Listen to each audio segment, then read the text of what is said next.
This is Mavic Air 2. You may have some questions, like, So what's different?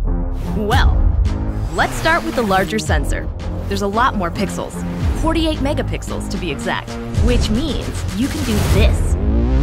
And then shoot a hyperlapse in 8K. With Smart Photo, every shot is a masterpiece. Yeah, but photos aren't really my thing. Don't worry, we've got you covered.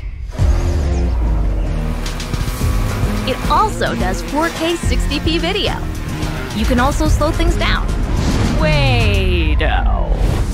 And yes, there's HDR video. How's the flight time?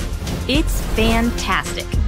You're looking at up to 34 minutes in the air, a new record for the Mavic series. We've added OcuSync 2.0, so you can fly longer and see clearer.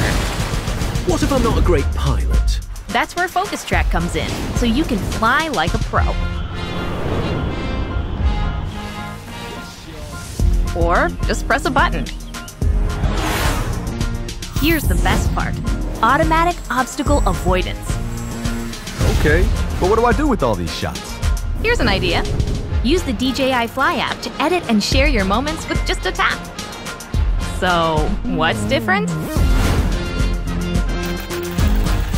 A whole lot.